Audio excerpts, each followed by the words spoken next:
21 फरवरी 2024 को टर्की ने अपने नए fifth generation fighter jet TF Kaan की आसमान में उड़ान भरी। ये टर्किश एयरोस्पेस इंडस्ट्रीज का पहला domestically build modern fighter jet है और ये टर्की की मिलिट्री का देसी तौर पर तैयार शुदा एक एम्बिशियस प्रोग्राम है। टीएफ कान का डिजाइन टर्की की मिलिट्री की एम्बिशंस का एक अहम हिस्सा है। ये fighter jet military self sufficiency की तरफ पहला कदम है। इस प्रोजेक्ट के तहत टर्की ने कुछ और एम्बिशियस प्लान भी बनाए हैं, जैसे कि T-38 सुपरसोनिक ट्रेनर को रिप्लेस करना, जिसे हुरजेत नेशनल जेट ट्रेनर का नाम दिया गया है। इसके अलावा हुरकुज टर्बोप्रोप ट्रेनर भी इंट्रोड्यूस किया जा रहा है। टर्की ने दो नए हेलीकॉप्टर्स के कॉन्सेप्ट भी अनाउंस किए हैं, T-625 यूटिलिटी हेलीकॉप्टर और T-129 अटैक हेलीकॉप्टर। ये सभी प्रोजेक्ट्स देश के अंदर ही डिजाइन और प्रोड्यूस किए जा रहे हैं, जिससे फॉरेन कंपनीज पर डिपेंडेंसी कम हो सके। टीएफ कान का प्रोग्राम 2010 में शुरू हुआ। 10 दिसंबर 2010 को Turkish defence industry executive committee ने एक नेशनल फाइटर जेट डिजाइन करने का इरादा जाहिर किया, जो ब्लॉक 50 F-16 को रिप्लेस करेगा और इवेंचुअली F-35 के साथ काम करेगा। इस एयरक्राफ्ट को 2030 तक ऑपरेशनल बनाने का प्लान है। 2011 में टर्किश एयरोस्पेस इंडस्ट्रीज टीएआई और टीयूएसएएस इंजन इंडस्ट्रीज ने इस नए एयरक्राफ्ट के प्लानिंग और कॉन्सेप्ट पर काम करना शुरू कर दिया। 2013 तक कॉन्सेप्चुअल डिजाइन फेज कंप्लीट हो गया और 2015 में मुख्तलिफ एयरक्राफ्ट कॉन्फ़िगरेशन प्रपोज किए गए। पहला डिजाइन FX-1 एक ट्विन इंजन कॉन्फ़िगरेशन था जो F-22 की तरह था। दूसरा डिजाइन FX-F516 की तरह एक सिंगल इंजन कॉन्फ़िगरेशन था। तीसरा डिजाइन FX-6 JAS-39 ग्रिपेन पर मबनी था, जिसमें एजिलिटी के लिए फॉरवर्ड कैनार्ड्स शामिल थे। 2016 में इस डिजाइन और डेवलपमेंट का कॉन्ट्रैक्ट वापस टर्किश एयरोस्पेस इंडस्ट्रीज को दिया गया, जिसका बजट लगभग $1.8 बिलियन था। BAE सिस्टम यूके से इस प्रोजेक्ट के लिए इंजीनियरिंग असिस्टेंट देने के लिए चुना गया। इंजन के लिए एक रिक्वेस्ट फॉर प्रपोजल भी पब्लिश किया गया, जिसमें यह जरूरी था कि इंजन टर्की में ही प्रोड्यूस किए जाएं। इस प्रोजेक्ट में यूरोजेट और रोल्स रॉयस जैसे कई जेट इंजन मैन्युफैक्चरर्स की दिलचस्पी थी। टीएफ कान की पहली फ्लाइट 21 फरवरी 2024 को हुई, जिससे ये 8000 फीट की ऊंचाई तक गया और 230 नॉट्स की स्पीड पर ट्रेवल किया। इस एयरक्राफ्ट का मकसद advance air to air combat और स्टील्थ कैपेबिलिटीज को दुरुस्त करना था। टर्की की टीएफ कान के एम्बिशंस काफी बड़े हैं और ये देश को ग्लोबल मिलिट्री मार्केट में एक नया मकाम देने का इरादा रखता है। जनरल इलेक्ट्रिक ने अपने local Turkish partner Tusas engine industries के जरिए ये साबित किया है कि जीई के प्रोडक्ट्स ज्यादा बेहतर हैं, क्योंकि उनका OEM सपोर्ट ज्यादा है। उन्होंने F-16 के लिए इस्तेमाल होने वाले F110 इंजन का प्रोटोटाइप के लिए तजवीज दी। 2022 में रोल्स रॉयस के साथ एक मुमकिन डील का जिक्र हुआ था, लेकिन असल मसला ये था कि टर्की को एक ऐसे इंजन की जरूरत थी जिसके इंटेलेक्चुअल प्रॉपर्टी राइट्स उनके पास हों और जो पूरी तरह से देश में तैयार हो। 2019 में टीएफ कान का पहला कॉन्सेप्ट पब्लिक के सामने लाया गया, जो ज्यादातर फिफ्थ जनरेशन फाइटर जेट की तरह था और इसकी डिजाइन F-22 से इंस्पायर्ड थी।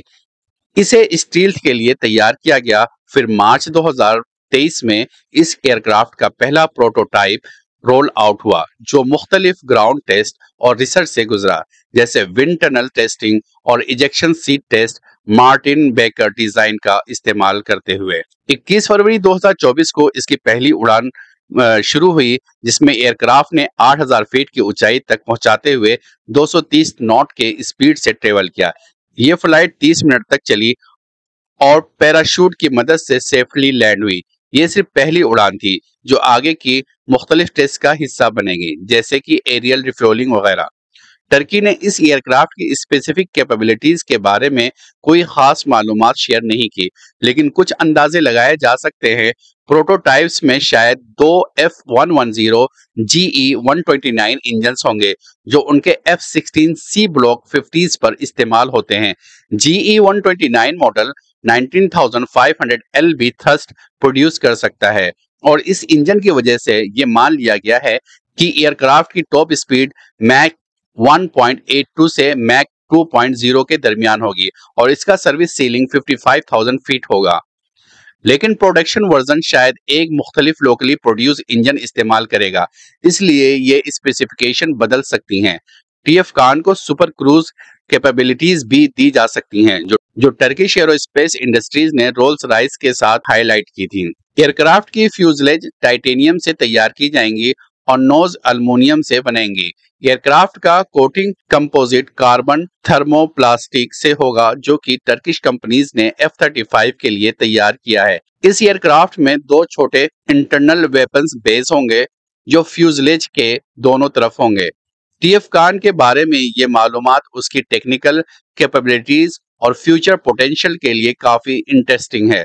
इस एयरक्राफ्ट के नीचे हमें 4 छोटी फॉक्स 2 मिसाइल्स नजर आती हैं। नीचे की तरफ एक बड़ा इंटरनल वेपन्स बे भी है जो इस बात का इशारा देता है कि ये 4 बड़े मिसाइल्स भी कैरी कर सकता है। सामने से अगर इस एयरक्राफ्ट को देखा जाए तो इसका शेप F-22 जैसा लगता है जो इसे रडार पे छुपाने में मदद देता है। ये उसे बियॉन्ड विजुअल रेंज यानी ऐसी जगह जहां पे दुश्मन का एयरक्राफ्ट आंखों से देखा ना जा सके वहां लड़ाई में फायदा देता है। स्टील्थ ऑपरेशन के लिए सिर्फ सामने का एस्पेक्ट नहीं बल्कि साइड और रियर व्यूज भी बहुत अहम होते हैं। टर्किश गवर्नमेंट ने इस प्रोजेक्ट में खासा इन्वेस्ट किया है और हमें लगता है कि राडार क्रॉस सेक्शन के रिजल्ट काफी मुतमईन करने वाले हैं। इस प्रोजेक्ट के लिए एयरक्राफ्ट की रिलायबिलिटी और क्वालिटी भी बहुत जरूरी है क्योंकि ये एयरफ्रेम बहुत ज्यादा स्ट्रेस से गुजरा है। टर्की ने पहले भी हाई क्वालिटी ड्रोन जैसे कि TB2 बनाए हैं जो कि एयरफोर्स और नेवी कैरियर के लिए यूज होते हैं। इसी वजह से टर्किश डिफेंस इंडस्ट्रीज ने इस फील्ड में बहुत एक्सपीरियंस हासिल कर लिया है। टर्किश आर्म फोर्सेस का प्लान है कि अगले 10 सालों में अपने पुराने F-16 फाइटर जेट्स को इस नए टीएफ कान से रिप्लेस करें। ये जेट टर्की के लिए सिर्फ एक फाइटर नहीं बल्कि एक मल्टी रोल एयरक्राफ्ट का काम भी करेगा। इस जेट का डिजाइन इस तरह से तैयार किया गया है कि ये F-35 के साथ भी मिलकर काम कर सकता है।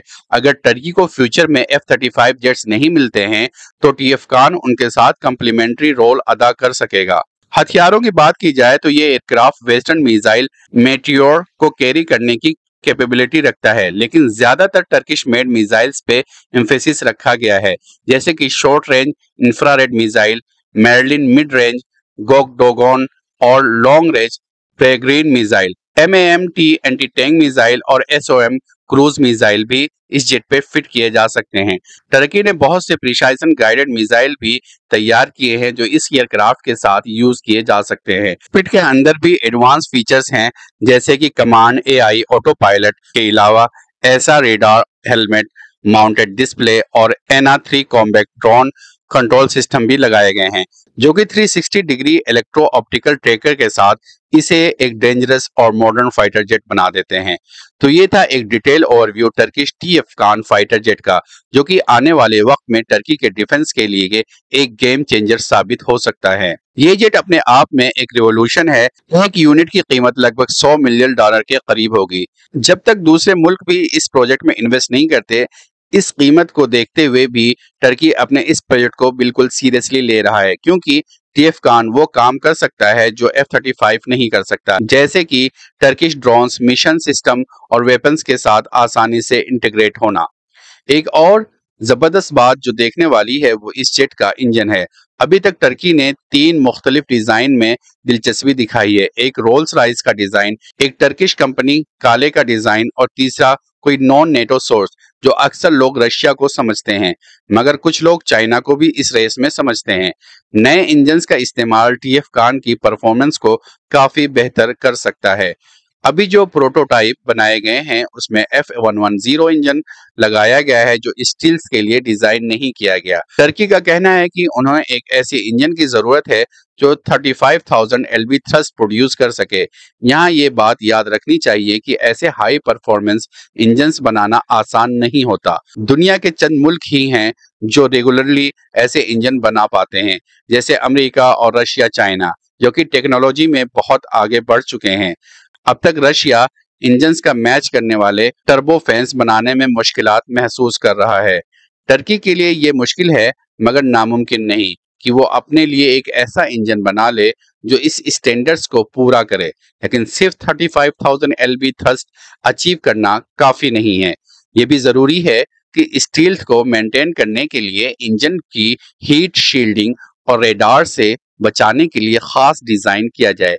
इंजन की मैन्युफैक्चरिंग में स्ट्रिक्ट टॉलरेंस की जरूरत है, क्योंकि अगर डिजाइन में कोई छोटी गलती हुई तो इंजन में प्रॉब्लम्स, रिपेयर्स और एयरक्राफ्ट को हैंगर में ज्यादा वक्त गुजारने का रिस्क बढ़ जाता है। अभी के लिए टीएफ खान फ्लाइट टेस्ट से गुजर रहा है और उम्मीद है कि अपना पहला सुपरसोनिक फ्लाइट इस साल के आखिर तक अचीव करेगा। आने वाले सालों में 3 प्रोटोटाइप बनाए जाएंगे और हर साल एक नया मॉडल स्काई में उड़ेगा। 2025 तक पहला प्रोडक्शन एयरक्राफ्ट रूल आउट होगा और इसकी पहली फ्लाइट 2026 में होने की उम्मीद है। 2030 से 2033 तक पहले 10 combat ready aircraft block 1 configuration में आएंगे। उसके बाद 2033 से ब्लॉक 2 एयरक्राफ्ट का मास प्रोडक्शन स्टार्ट होगा, जिसमें 24 यूनिट्स हर साल बनाए जाएंगे। टर्की का प्लान है कि ये एयरक्राफ्ट 2070 तक सर्व करेगा। वेस्ट में टीएफ खान की खबर को कुछ शक की निगाह से देखा गया है, लेकिन टर्की ने एक सीरियस एफर्ट के जरिए इस प्रोजेक्ट को पूरा करने का इरादा दिखाया है। इस एयरक्राफ्ट का डिजाइन सिर्फ स्टील और एयर टू एयर कॉम्बैट पे फोकस नहीं करता, बल्कि ये एक पूरी मिलिट्री इकोसिस्टम को डेवलप कर रहा है, जिसमें मिसाइल्स, ड्रोन्स और गाइडेड म्यूनिशन भी शामिल हैं। टर्की का ये एम्बिशियस प्रोजेक्ट दुनिया की सुपर पावर्स जैसे अमेरिका, रशिया और चाइना के साथ compete करने की कोशिश है। बाकी कंट्रीज के एयरक्राफ्ट के मुकाबले में ये एक शानदार इनिशिएटिव है, लेकिन वक्त ही बताएगा कि ये डिजाइन कितना सक्सेसफुल होगा। ये एक मिसाल है, जब कोई मुल्क मोटिवेटेड होता है तो वो क्या कुछ हासिल कर सकता है।